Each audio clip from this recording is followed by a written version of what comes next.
La célula.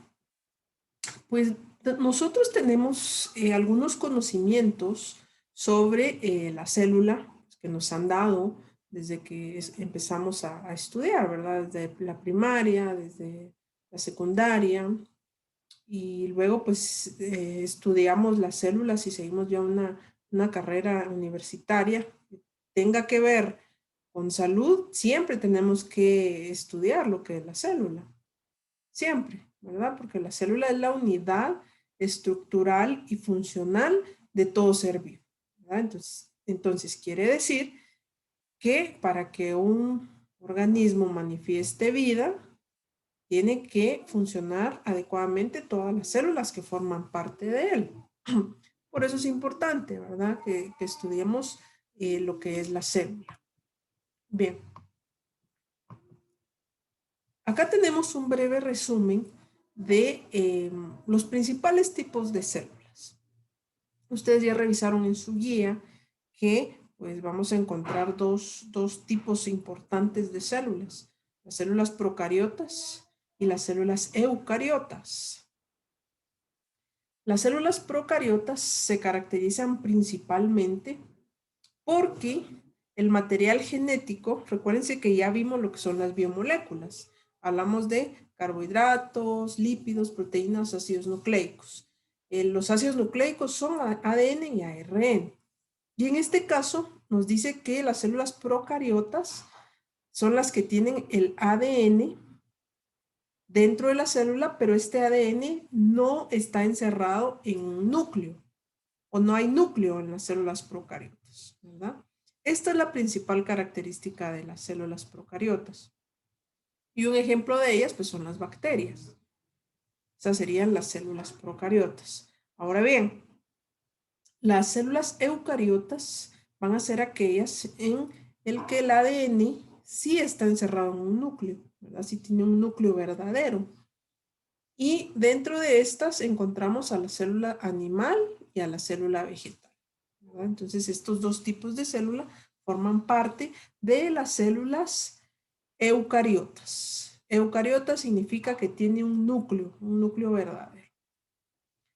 Cada uno de estos tipos de células pues tiene distintas estructuras, como las que ustedes ven acá. Vean, nos dice que tienen, en el caso de las procariotas, tienen una cápsula, tienen una pared celular, una membrana, un citoplasma, un nucleoide, flagelos, los piliopelos también, ¿verdad? Mesosomas y ribosomas. Y en el caso de las eucariotas, en el caso de los animales, pues van a tener membranas, citoplasma, citoesqueleto, todos los que ustedes ven acá, que vamos a ver ahorita un pequeño video de cómo es que está constituida la célula. Y en el caso de la vegetal, pues tiene también muy parecidos a los organelos de la célula animal, pero van a diferir en algunas estructuras, ¿verdad? Por ejemplo, la pared celular es una estructura que no está presente en la célula animal, solo en la vegetal. ¿Por qué? Por las características que tienen las células vegetales, que ya vamos a verlas más adelante. Y, por ejemplo, también las células vegetales tienen vacuolas grandes, vacuolas centrales, es como una bolsa que está llena de agua, ¿verdad? Y lo cual no está presente en las células animales. Ahora bien, nosotros como seres vivos, seres humanos, tenemos células animales eucariotas, ¿verdad? Entonces nosotros estamos formados, mejor dicho, por este tipo de células. Células eucariotas de tipo animal. No procariotas, ¿verdad? Procariotas solo las bacterias. Y vegetales, pues solo las plantas, ¿verdad? Solo las plantas van a tener este tipo de célula vegetal. Muy bien. ¿Alguna duda? Introducción.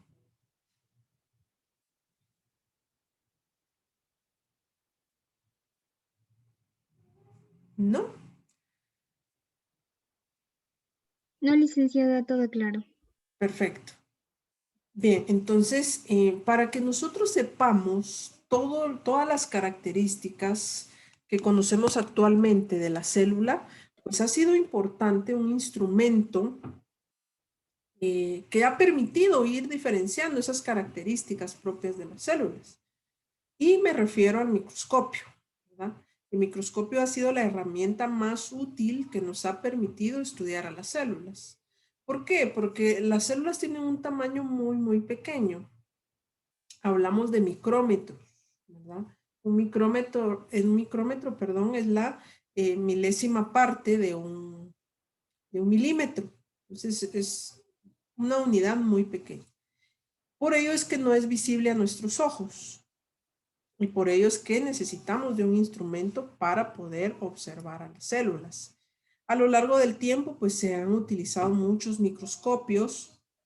Uno de los primeros, pues fue este sencillo que ven ustedes ahí en la pantalla, pero se han ido modificando, se han ido investigando y perfeccionando a lo largo del tiempo. Hasta obtener, ¿verdad?, los microscopios que conocemos en la actualidad, que son pues bastante efectivos y pues que nos permiten una adecuada diferenciación de las estructuras celulares, como los que ustedes ven acá en pantalla. Esto sería uno de los más recientes, ¿verdad?, de los que se utilizan para poder estudiar a las células. Acá tenemos, ¿verdad?, uno de los primeros microscopios y en el siglo XVII hubo un personaje importante que fue el primero en utilizar la palabra célula. A ver, ¿quién recuerda cómo se llama este personaje?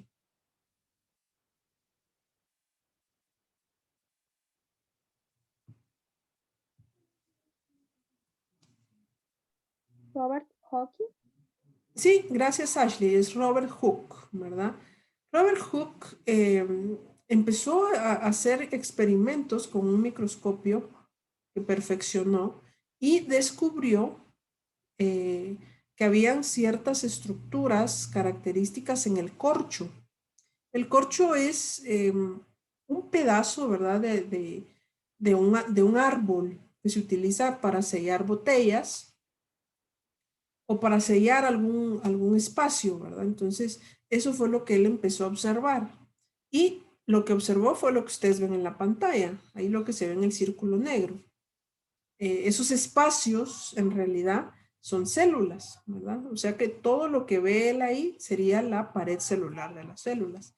Entonces, ahí fue cuando él empezó a utilizar la palabra célula.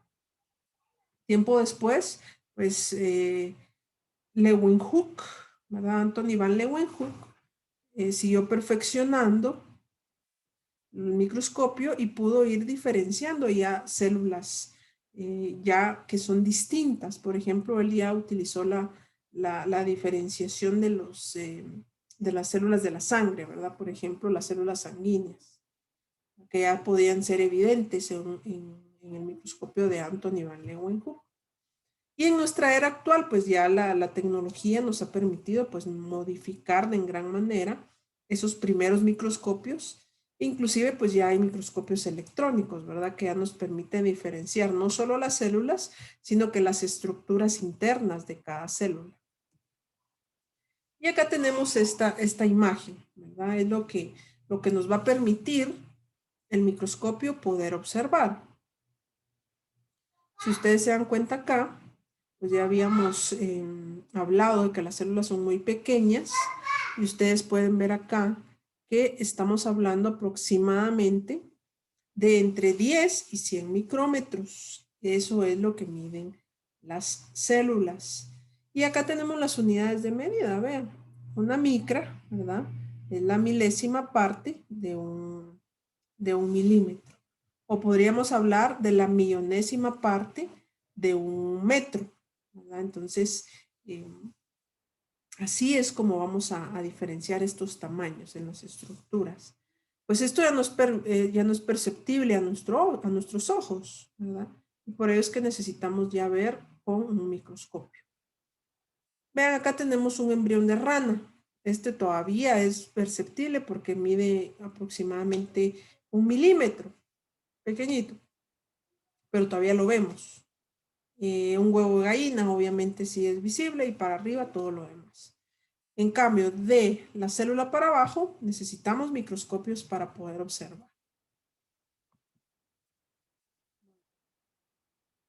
Esto pues es parte de lo que les había platicado, está en su guía también para que ustedes lo puedan ir leyendo.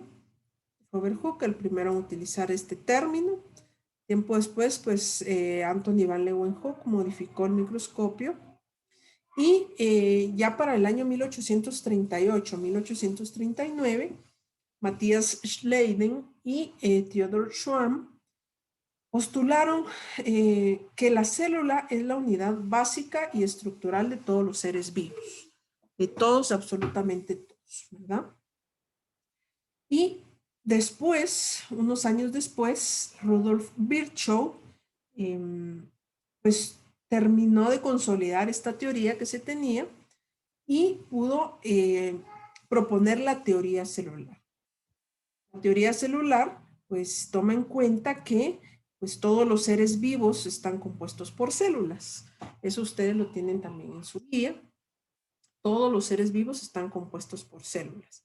Y esto es indispensable, ¿verdad? Que lo sepamos, porque nos permite diferenciar todo aquello que es inanimado de lo que no lo es, ¿verdad? Entonces, este sería el primer postulado. Todos los seres vivos están formados, están compuestos por células. Todos, absolutamente todos. También, todos los seres vivos se originan a través de células. Es decir, que para que se forme un ser vivo, tuvieron que haber existido células que le dieron origen, ¿verdad? No surgen de manera espontánea. Y un ejemplo claro de esto, pues somos nosotros. Para que podamos desarrollarnos, necesitamos una célula sexual masculina y una célula sexual femenina. Se unen y a partir de esa unión, pues nos desarrollamos nosotros. Y el resto de animales que tienen un tipo de reproducción sexual también, ¿verdad? Así es como se van a originar los seres vivos. Ahora bien, hay algunos otros que tienen un tipo de reproducción asexual. ¿Qué quiere decir? Que se reproducen a partir de ellos mismos, pero siempre una célula le va a dar origen a la otra.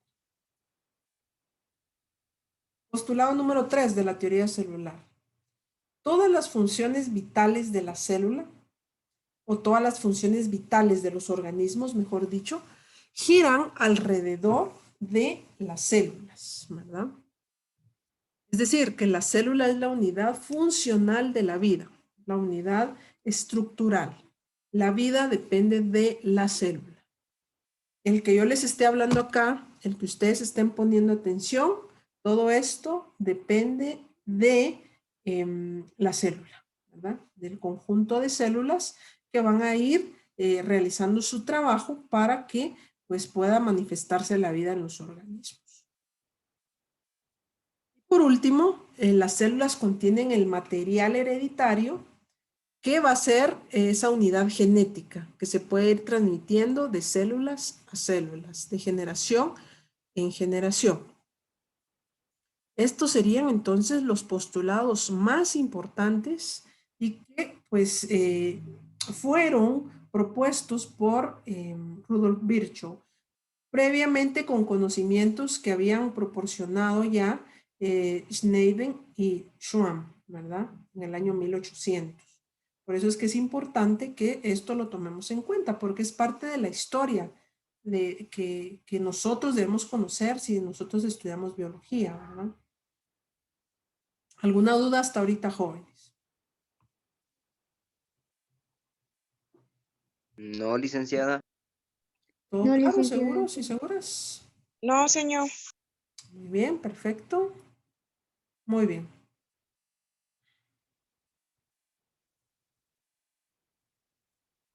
Quiero mostrarles a continuación una, una animación de lo que es la célula para que estemos más en sintonía de cómo es que funciona. No sé si se puede ver ya en la pantalla. Sí, licenciada. ¿Sí lo ven? Sí. Perfecto. Excelente. Entonces, vamos a ver.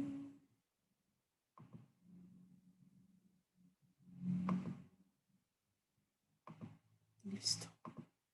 Ahí estamos. Bien, entonces lo que ustedes ven ahí es una célula. Hagan de cuenta que ahorita nosotros estamos en el interior de una célula. Y estando en el interior de una célula, esto es lo que veríamos. Ahí podemos ver a todos los organelos, podemos ver el citoplasma, podemos ver también a la membrana celular. Entonces, estos van a ser componentes básicos de la célula. Y deben de tomar ustedes siempre en cuenta esto. Todas las células, no importando si son procariotas o eucariotas, siempre van a tener una membrana, que sería la estructura que rodea acá, vean. ¿Se dan cuenta? Esta estructura es la que rodea a la célula. Entonces, todas las células van a tener esta membrana. ¿La logran identificar? Sí, licenciada. Sí, bueno, entonces esta membrana estaba compuesta principalmente por fosfolípidos. Es un tipo de lípido que, si ustedes recordarán, dijimos que es el lípido que forma las membranas celulares. Entonces, estos lípidos permiten que las membranas sean fluidas, tal y como se ve ahí en la animación, ¿verdad? Si ustedes se dan cuenta, pues está como que en movimiento. Y esto es así en los seres vivos, ¿verdad? Los seres vivos no somos estáticos, ¿verdad? Somos dinámicos. Entonces, por eso es que esta membrana es fluida. Bien. Todas las células pues también van a tener un material hereditario, ¿verdad? Acá tenemos al material genético, solo que esta es una célula eucariota porque tiene un núcleo. Acuérdense que dijimos eso. Las células eucariotas tienen un núcleo. Y acá ustedes lo pueden ver. Este de acá es el núcleo. Este que se ve acá en color amarillo es el núcleo. Si fuera una célula procariota, no tuviera núcleo. Todo este ADN, este material genético que ustedes ven acá, esto es el ADN, solo que ahí está organizado en cromosomas. Esto estuviera regado, no estuviera dentro de esa membrana o esa envoltura nuclear, si fuera una célula procariota. Entonces, esto es importante que lo tomemos en cuenta, ¿verdad? Esta es una célula eucariota. Acá estamos dentro del núcleo de la célula. Vamos a ir viendo cada una de las funciones, ¿oyeron? De estas células, de los organelos. Dentro de la célula, pues también, si ustedes se dan cuenta, se ve como que hubiera agua o algo gelatinoso. Esa parte gelatinosa es el citoplasma, ¿verdad? El citoplasma de la célula. Y está conformado principalmente por agua, ¿verdad? Agua un 70%, un 70 a un 90 aproximadamente del citoplasma es agua. Y no solo eso, sino que vamos a encontrar proteínas, vamos a encontrar gases, iones, aminoácidos, ¿verdad? Todo lo que va a ser necesario para el metabolismo celular. Entonces, todo esto es el citoplasma. Y por eso se ve gelatinoso acuoso, ¿verdad? Ahora ya saben la razón. Rodeando al núcleo, pues también vamos a tener algunas otras estructuras, como ustedes las ven ahí, ¿verdad? Este es un retículo endoplasmático rugoso, y acá el que ven en amarillo es un retículo endoplasmático liso, ¿verdad? Que va a tener varias funciones también para el desarrollo y el metabolismo celular, que ya las vamos a ir viendo. En la siguiente clase, pues vamos a ir viendo detalladamente la función de cada una de estas estructuras. Tenemos también acá a los centriolos, ¿verdad? Que estas van a ser estructuras importantes para la división celular, ¿verdad? Que vamos a ver más adelante. Por acá tenemos también, permítanme acá, esta parte de acá es una mitocondria, y las mitocondrias pues tienen una función importante en el proceso de producción de energía. Al ser nosotros pues seres que necesitamos realizar bastantes actividades, pues necesitamos energía. Y esa energía la va a proporcionar las mitocondrias, la va a proporcionar la mitocondria que está presente en nuestras células. Luego tenemos por acá, vamos a ver, vamos a explorar más. Acá se ven unas estructuras que parecen como, acá esto que ustedes ven acá, son como unos hilos, ¿verdad?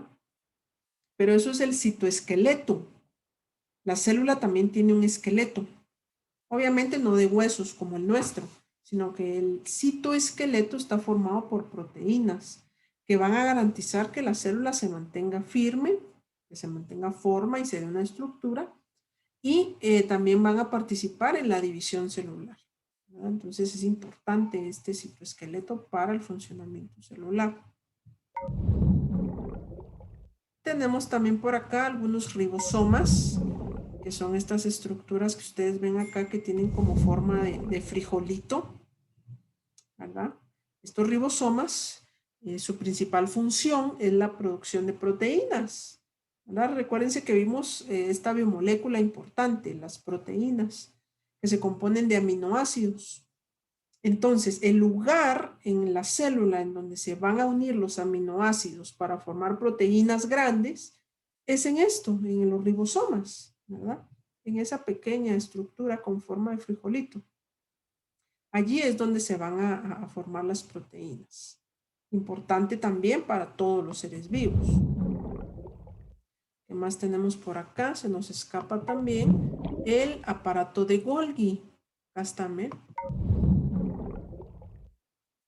Este es el aparato de Golgi y su principal función pues es contribuir con la modificación de algunas proteínas que sean requeridas ya sea internamente, ¿verdad? Al interior de la célula o externamente, ¿verdad? Que tenga que sacarse hacia el exterior. Bien. A ver, ¿qué les parece la célula?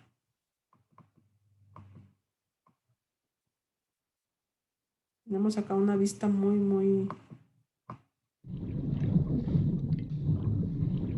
Vean. Acá pues ya nos alejamos bastante. Y ahí podemos ver de manera general lo que es la célula. ¿Tenían ustedes la idea acerca de lo que era la célula y cómo estaba compuesta? A ver, quiero escucharlos.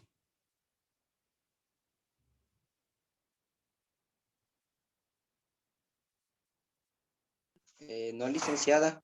¿No? Únicamente yo solo sabía las funciones nada más, pero no así como usted lo dio a conocer.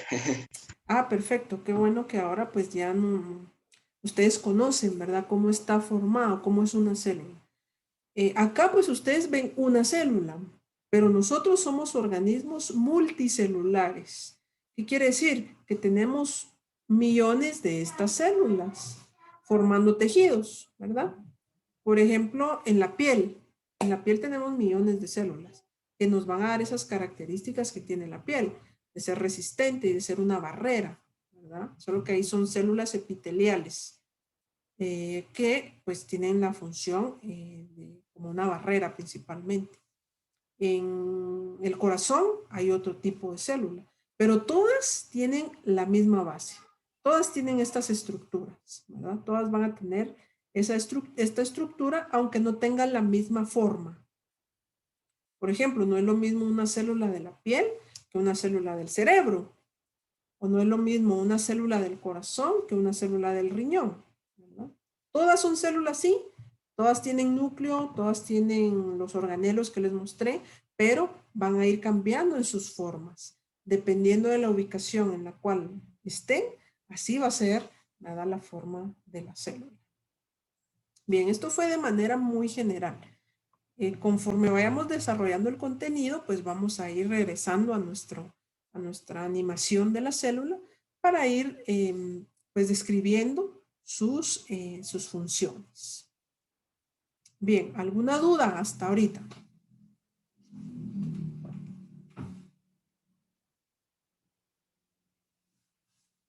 No, No, licenciada. licenciada.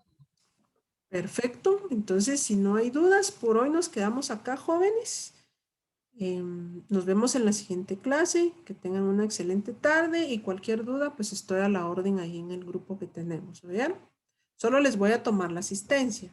Necesito que enciendan su cámara, por favor, porque no los veo. Bien, muchas gracias.